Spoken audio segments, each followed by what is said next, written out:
السلام علیکم ورحمۃ اللہ وبرکاتہ۔ آج ہم بات کریں گے جامع کلمات کے حوالے سے کہ اللہ کے رسول صلی اللہ علیہ وسلم نے فرمایا کہ اللہ تعالیٰ نے انہیں جامع کلمات کے ساتھ بھیجا، یعنی کہ لفظ تو کم، اس کے معنی بہت زیادہ ہوتے ہیں۔ کہ اکثر لوگ پوچھتے ہیں کہ اس چیز کے حوالے سے ہمیں بتائیے کہ واضح الفاظ بتائیے، کہ اس چیز میں واضح الفاظ دکھائیے۔ اللہ کے رسول صلی اللہ علیہ وسلم نے ایک بات کسی چیز کو فرما دی تو اس کے معنی ہوتے ہیں، تو اس کو ہمیں سمجھنا پڑے گا۔ سمجھیں گے کیسے؟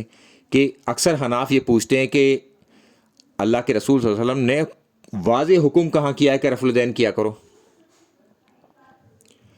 تو اللہ کے رسول صلی اللہ علیہ وسلم جامع کلمات کے ساتھ اتارے گئے۔ انہوں نے صحیح بخاری کی حدیث 631 کہ نماز اس طرح پڑھو جس طرح مجھے دیکھتے ہو، یہ واضح الفاظ موجود ہیں، اور اس کے معنی یہ ہے کہ جس طریقے سے وہ نماز پڑھتے تھے اس طریقے سے ہی نماز پڑھنی ہے۔ نماز ہمیں کسی امام سے نہیں، اللہ کے رسول صلی اللہ علیہ وسلم سے لینی ہے، جو امام الانبیاء ہیں، اور جن کو حکم کیا ان سے ہم دیکھیں گے کہ وہ نماز کیسے پڑھ رہے ہیں اور کیسے بتا رہے ہیں۔